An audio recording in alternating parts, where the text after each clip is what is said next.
through the county boards on this call. So Ian is going to go through a presentation on the energy, but I'm here to support the county boards on that. So I'll go on mute briefly and over to you, Ian.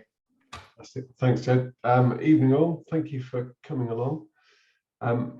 So for those of you I've not met before, my role is Head of Facilities Services at the ECB. So work in the facilities team like Jed, and my team is set up to help us spend money wisely in facilities and save money where possible. And that's very much the theme of tonight. Obviously, with an energy crisis on, there's never been a more important time, I won't say better time, a more important time to look at this. So what I'm going to do is I'm going to just share a presentation with you, which will go through some of the issues. But I'm more than happy to answer questions as we go, or if you want to wait to the end with a question, I'll stay answering questions as long as you need. So that's fine. So very keen for a bit of interaction in this, although I appreciate we're not in the same room. So I'm going to just share my screen, and hopefully we can get into the presentation. Now, Rich, I don't know whether you can give me a quick thumbs up to say you can see that. Fantastic. Okay, so what we're going to look at is tackling the energy crisis at your club.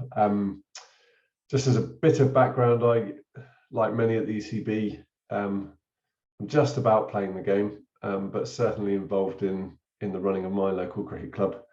And this is something we're having to look at, as are many, not only at our clubs, but also in our homes. So, but this is very much a club focus, and it's about reducing consumption in your bills. So what's going on, it won't surprise you, is that the prices are climbing significantly. The prices shown here are for commercial contracts.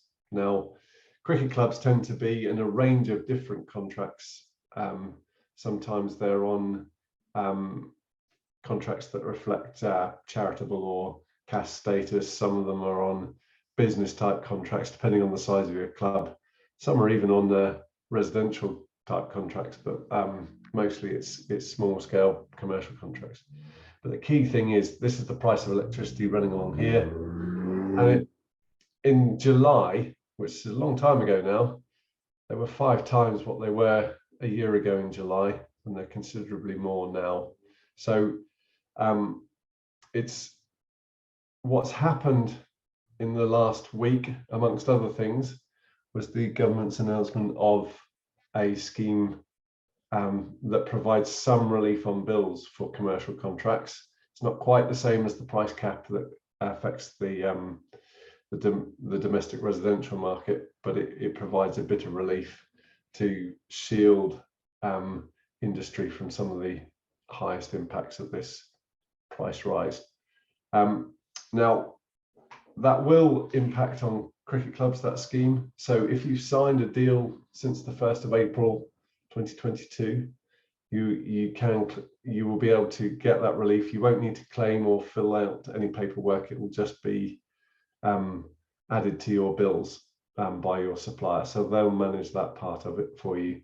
That scheme runs for 6 months, as you'll be aware, which is a bit of a tricky one for cricket, because it'll get us through the winter, and then there's a review process that will go on to see which parts of industry are particularly vulnerable. Of course, we'll be making the case that cricket is vulnerable, but it's not within our gift to promise what that looks like in come the end of March.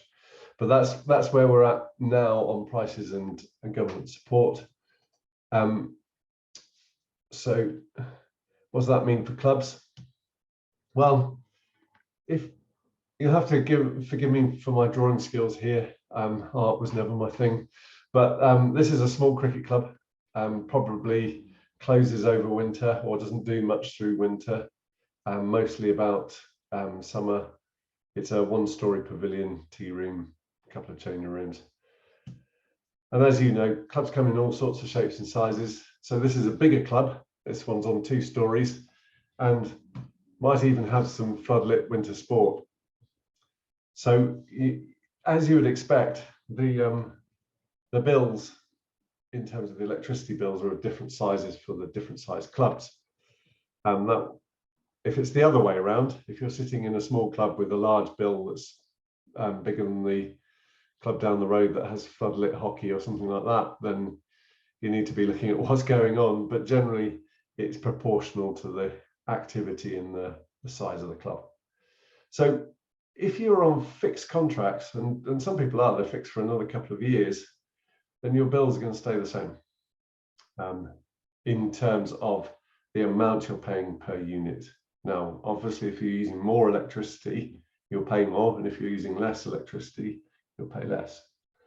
The challenge comes for those clubs who aren't on fixed rate deals, and they're seeing much bigger costs.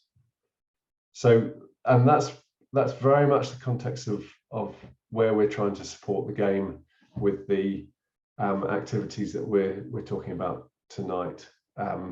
So it's not money to pay bills, but there is funding out there to invest to help you with the amount of electricity that you're using, and we'll come on to that. So that's the broad context. Where's the cost come from? And you'll know this from at home, but it's worth just looking at the where that cost is coming from. So the retail price that you're paying, or the charges that you're paying, combination of a standing charge, sometimes called a meter charge. So the more meters you have, generally the more standing charges you'll pick up.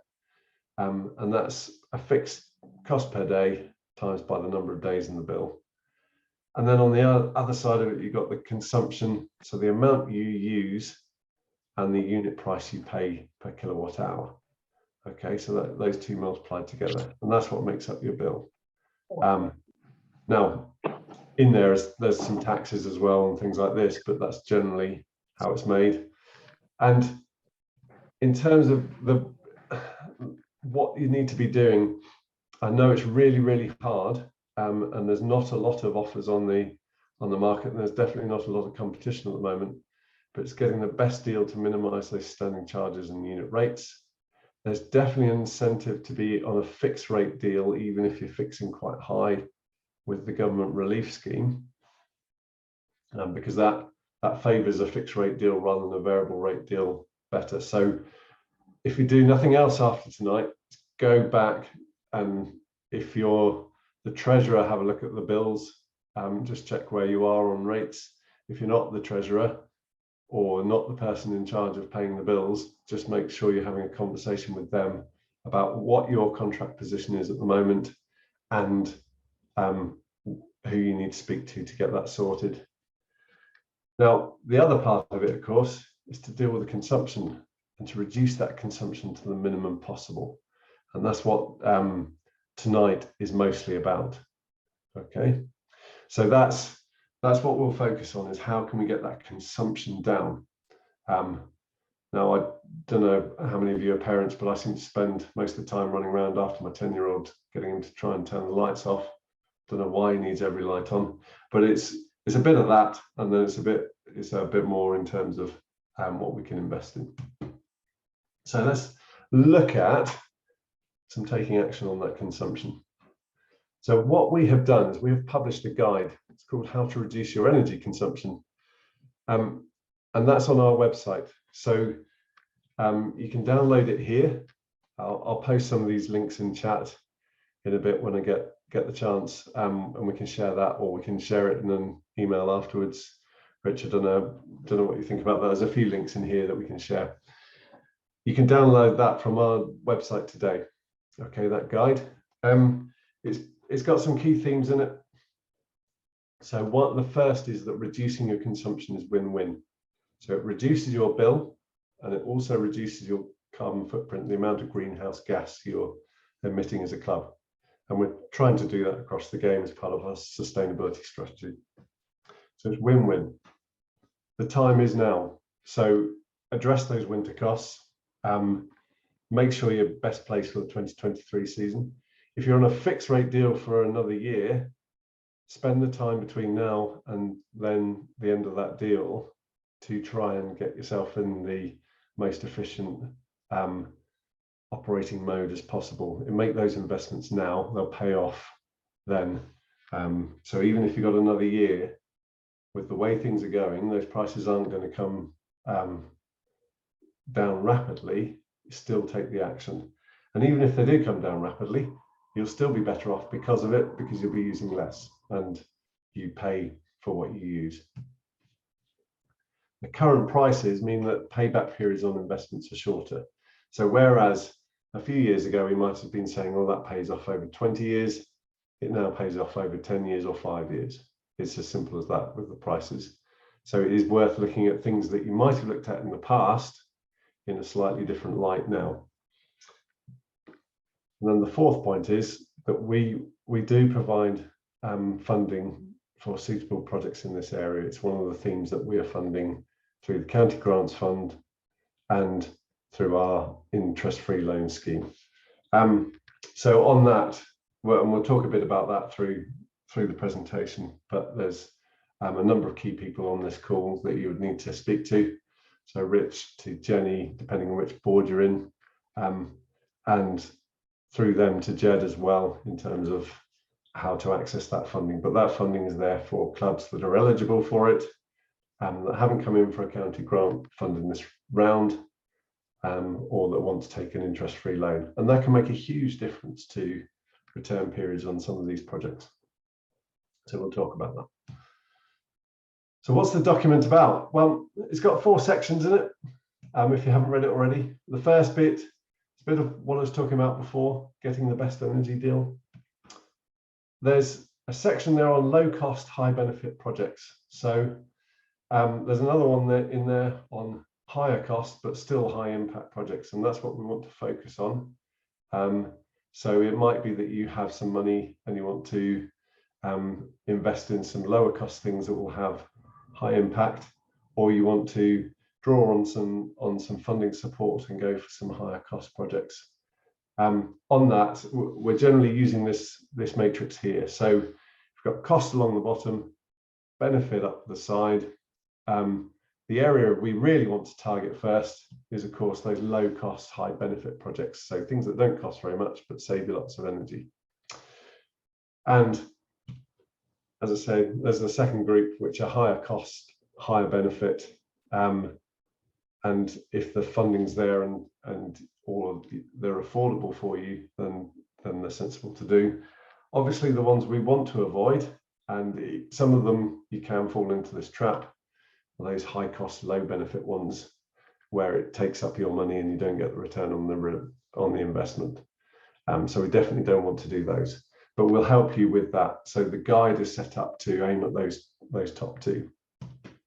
There's also a section towards the end on what to do next, and we'll come to that in this presentation as well.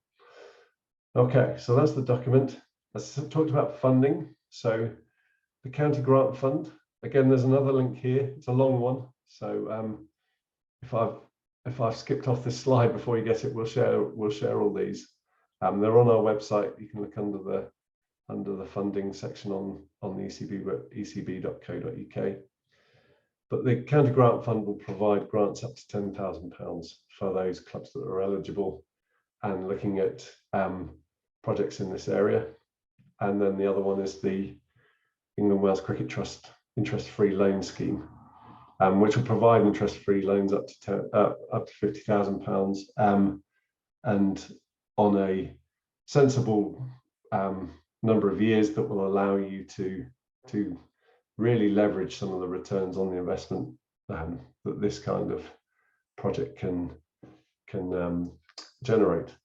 Okay, so have a look at those 2. If you want to speak to any of my county board colleagues or to Jed, if you want to ask questions, then that's fine.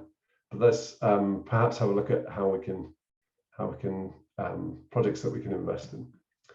So those lower cost, higher benefit projects. So once you've sorted out your deal and your contracts, first thing is that energy efficient behavior.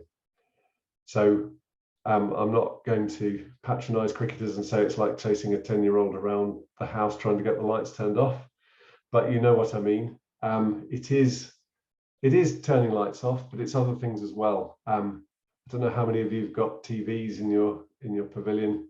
Leaving those on standby, leaving chargers plugged in, leaving fridges empty but still on, leaving hot water immersion heaters on when nobody's using hot water. All those kind of things are free to sort out, but actually can make some quite big savings. So it's definitely worth doing a walk around. If you have a smart meter in your pavilion, have a look at the smart meter and try and turn everything off and keep looking at it to work out where is that load coming from on your scheme, on your system. See if you can get that down to as low as possible. Now there is a limit, and that limit is to make sure that you're looking after the fabric of your building.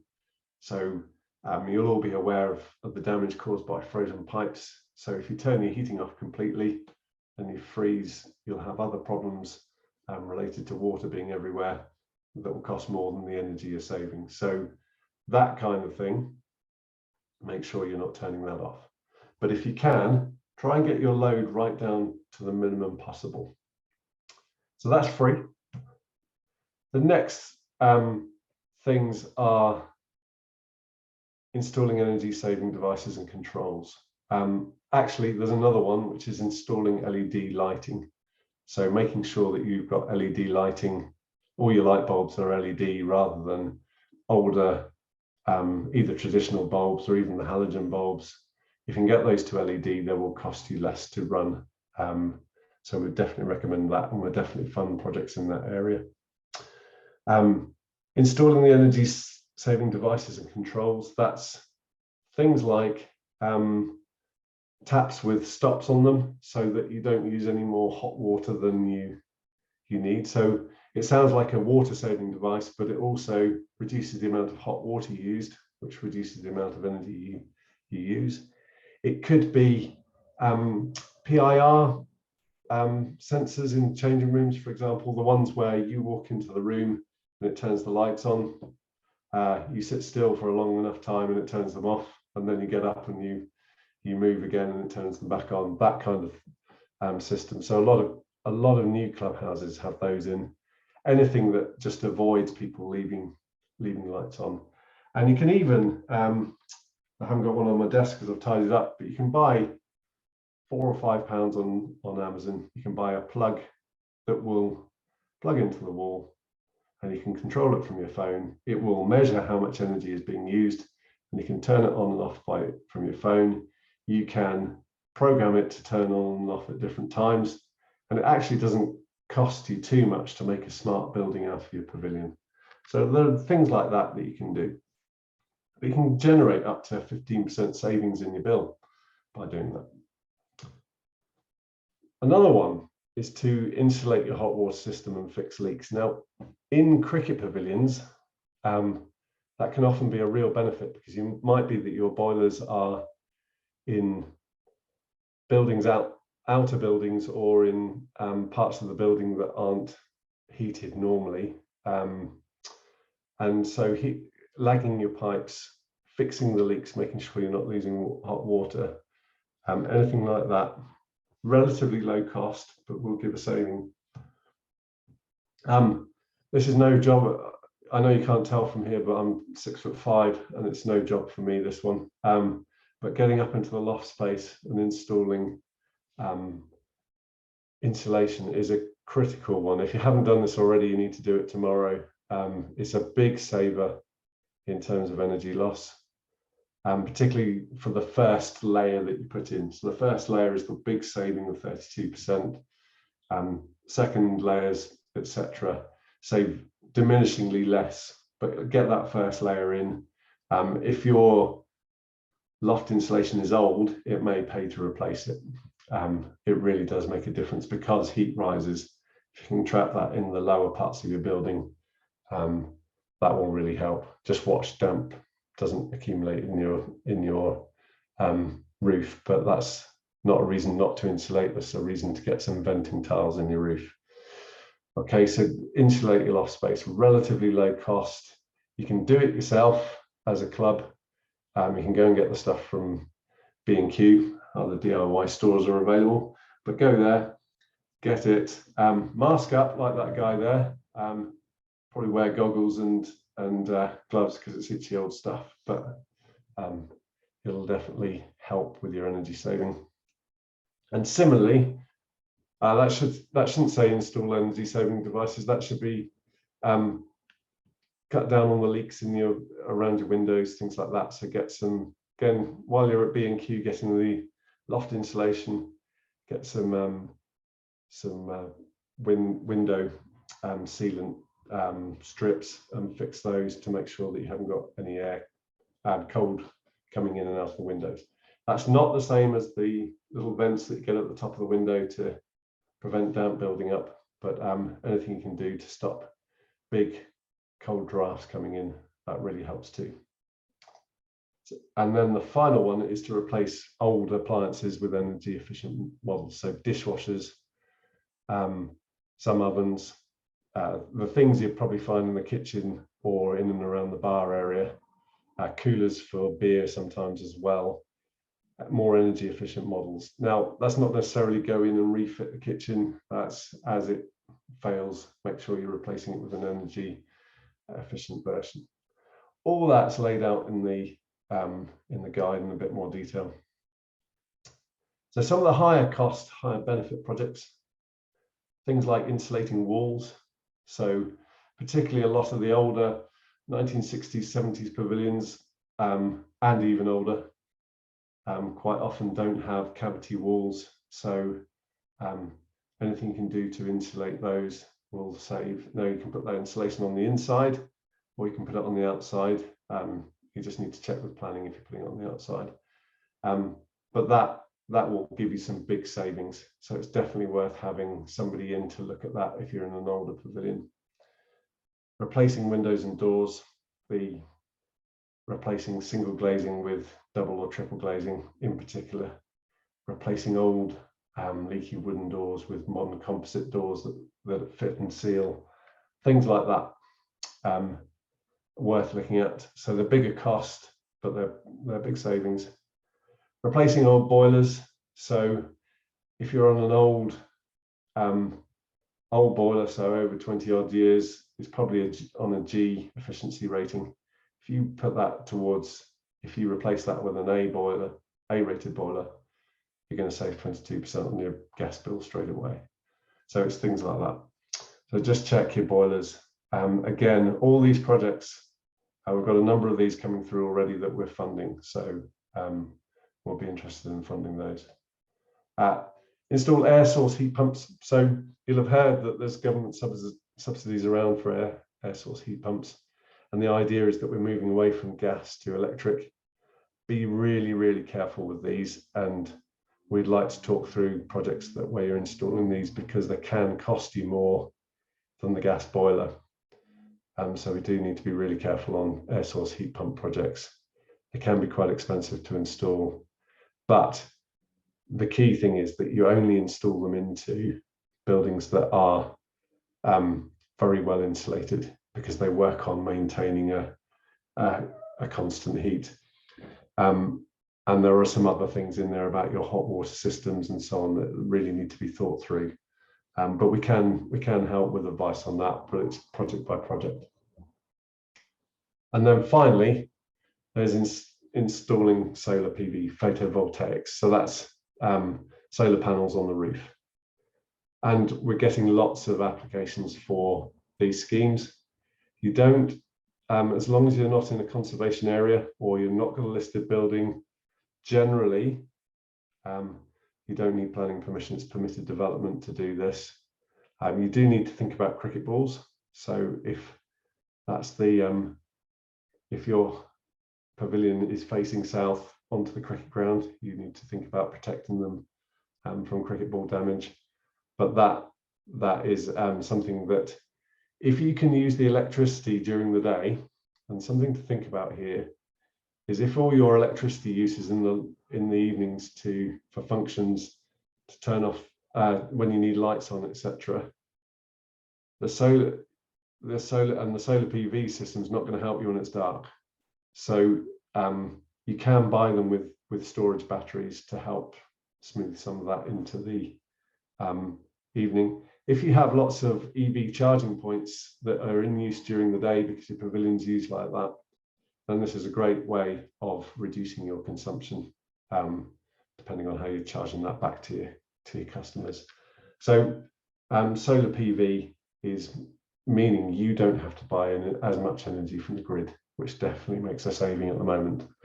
So the payback periods on solar PV have halved recently, so worth looking at. But they are bigger, higher cost projects. So have a look at your roof space and think about that. So what to do next? The final bit on energy. So download that guide. Think about what solutions you could apply at your club and build a plan. So have a walk around, a couple of you, keep an eye on your smart meter, see what's going on, have a look at how people use your building, and see how many of these you can combine together and build a bit of a plan, build a bit of an investment plan. So rather than just piling in on solar PV, think first about how energy is being used, what you can solve cheaply, LED replacements, insulating the loft, things like that. How many of these can you add up together? Because they all add up to make a bigger saving when added together. Second one, cost your plan. So speak to reputable suppliers, get recommendations from people other clubs that have used people from if your club's like my club, it'll have somebody who knows somebody that's in this or knows what to do or has experience. Ask them, get them in, get them to give you quotes, but also get them to give you what the savings will be and really quiz them on that. What is the benefit? What is the return on you investing in this? And how long is it going to take to pay back? So have a look at that, get more than one in, get 3 in. You'll need to for any grant application, and really get under the skin of that. And then the third one is visit our funding page, speak to county boards, and they'll give you access to the facilities team. Will support these projects. So that is very much what to do next on the energy. That's why we're here tonight, to talk about this. The last part I just want to talk on, so that's energy. I just want to touch on water, and then I'll be more than happy to answer some questions. So just on the water, you're not that far away from me. So I'd imagine you've had quite a dry summer. Everybody has. If we've had hosepipe bans in Wales, then we've had a dry summer, and that's definitely been the case. Now, hopefully, as many of you will be as aware as possible on our advice on using water during the drought period.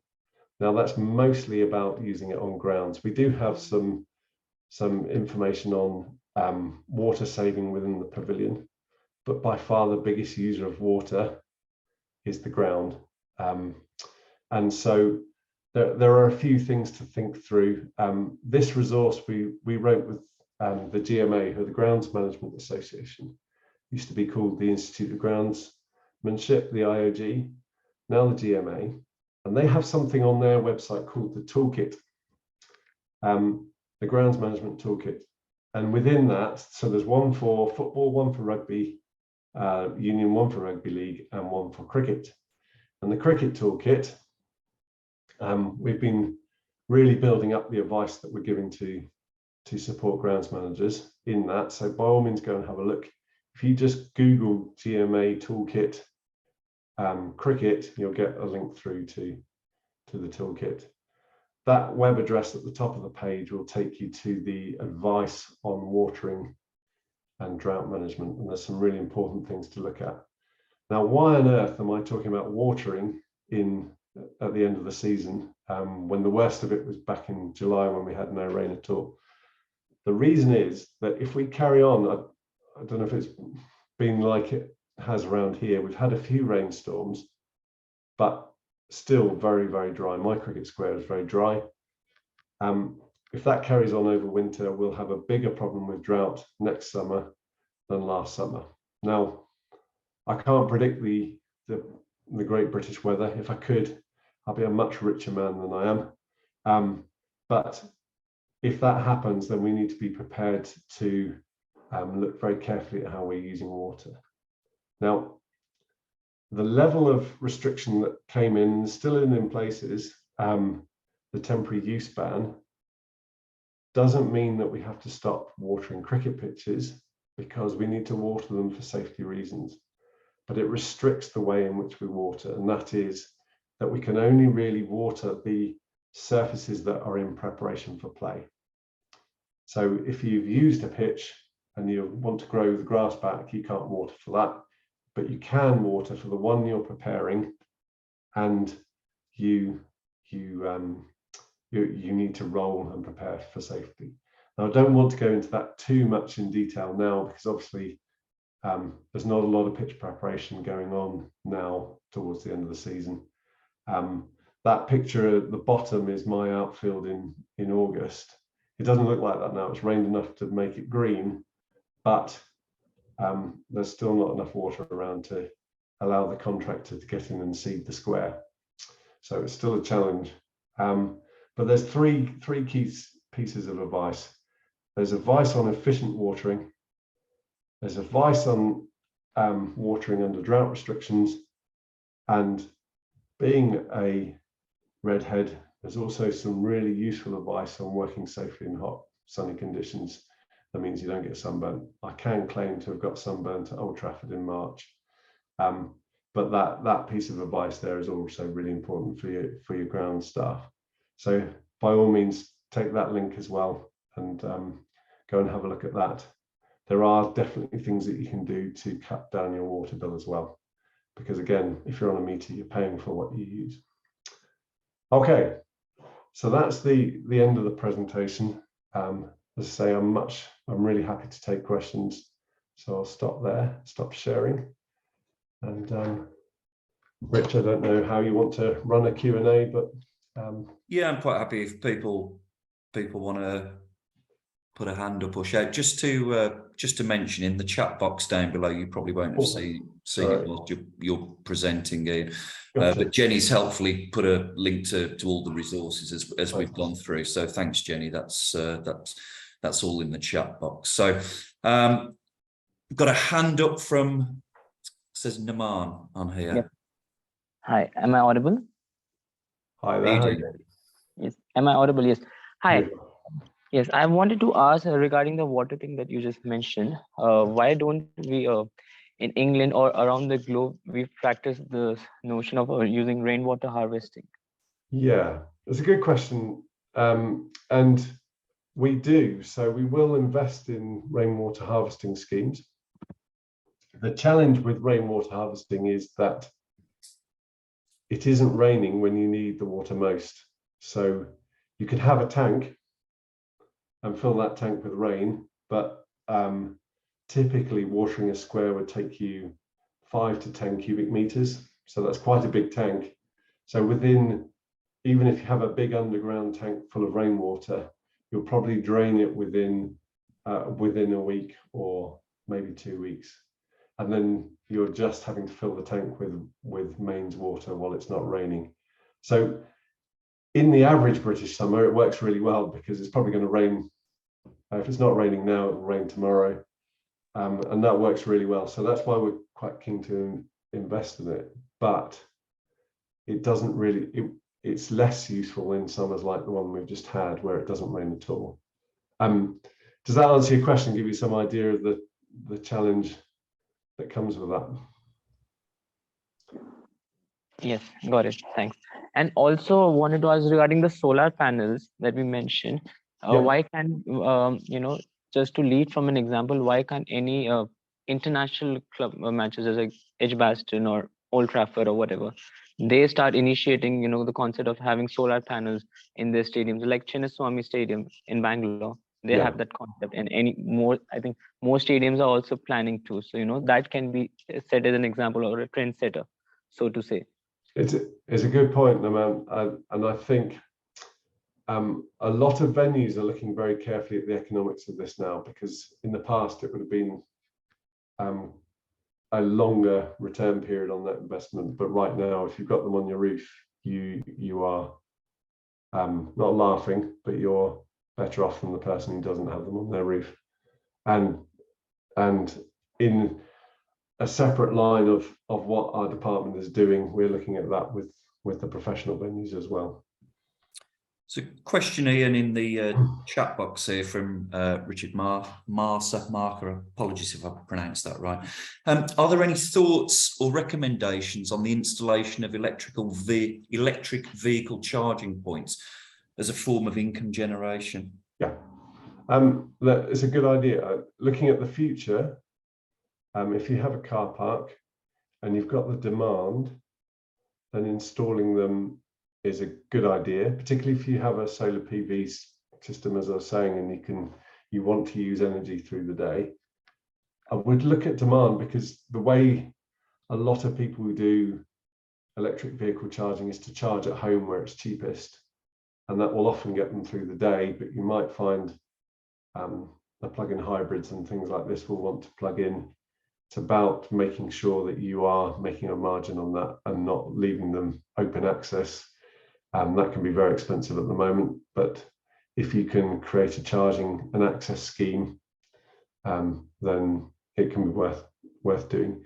You'll also find organisations want to sell a solution to you, and they'll pay you a retaining fee, and then they'll manage all the sales and the operation side of it. So there are various models out there to do, but what we're interested at the ECB is getting greenhouse gas emissions down, and that's definitely one way to do it. So if you have 3-phase power at your building, for example, then you're in a good position to do this on a reasonable scale, and as you say, generate revenue for the club. Just think about who you're inviting in to use your chargers, that's all. Great stuff. Thanks for that, Ian. Any more questions, anyone? Any more hands up?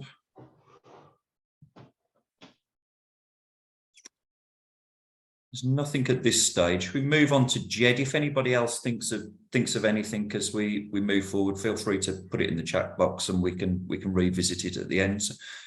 Jed, do you want to talk about the county grant element of this?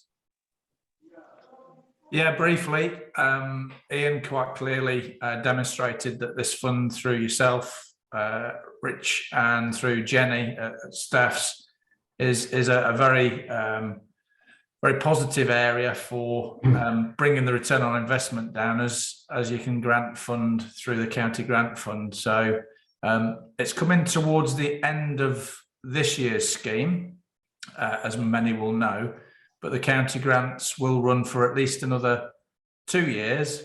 So there's no desperate dash for the money to be going today or tomorrow, but quite clearly to impact your skyrocketing energy bills, then quite clearly county grants could help and support very, very quickly. So what I would advise is, following this call, get in touch with Richard at Warwickshire, or Andy. I think Andy's on the call as well, Andy Wiles, and Jenny at Staffordshire, and new to Staffordshire, Richard, who asked that last question, is now part of the team at Staffs, and will look to help and support all the Staffs clubs through a county grant process. There's no requirement for any match funding of county grants. We'll fund up to 100% of projects. The decision making is entirely in the hands of the county boards. I'm there to support any technical or any other queries around the type of project that's coming forward. But Richard and Jenny have full autonomy and full scope to use the funds in each of the counties as they see fit to help and support your clubs. So that's hopefully really just pointing in the direction of the two contacts, Richard and Jenny. So any questions, fire away. Jed, can I ask one? Sorry, whilst I've got your ear on. Yeah. Ian mentioned about solar panels and sort of preclusions on areas where we were likely to run into difficulties with putting solar panels at club around to the conservation areas and stuff. Just for the benefit of any clubs on the call thinking about going down that route of solar panels, do you, when we put an application in, will you require some confirmation affirmatively that they don't require planning permission? Yeah, you probably know the answer, Richard. It's a slightly leading one, Jed. Yeah. Like anything that's external to any of your pavilions, the best advice is to seek the advice of your local planning officer from your local authority to confirm whether you do or don't need planning permission on said solar panels.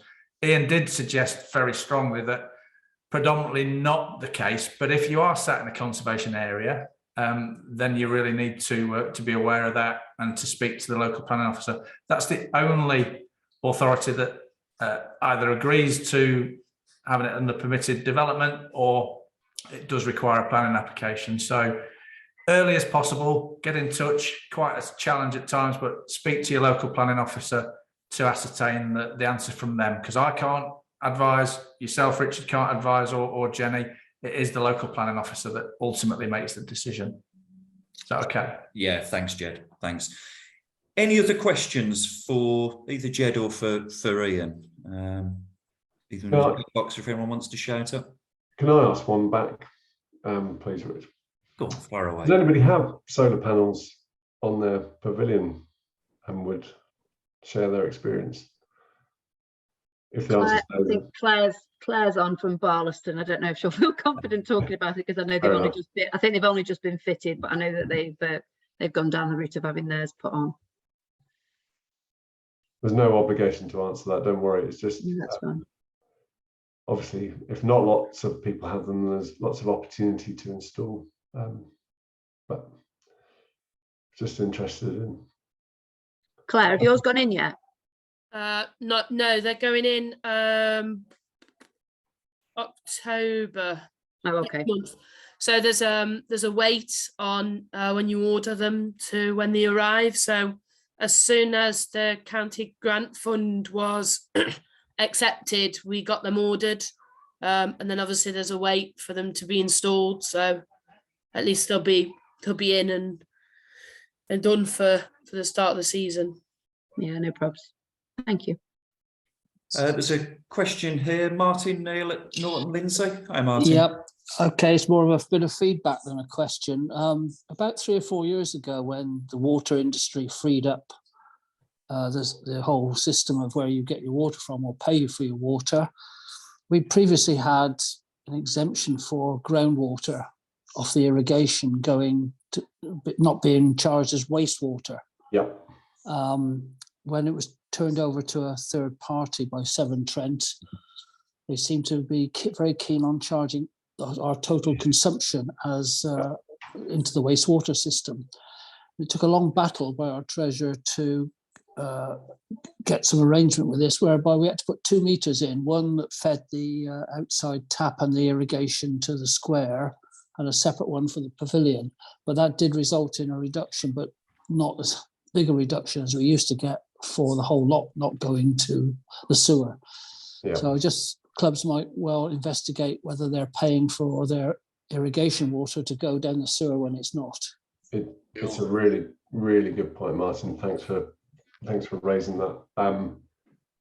Just to explain that, obviously when you use water within the pavilion, it ends up going back down the drain and then off into a sewer, and then the water company has to clean that water to put it back into irrigation, into drinking water.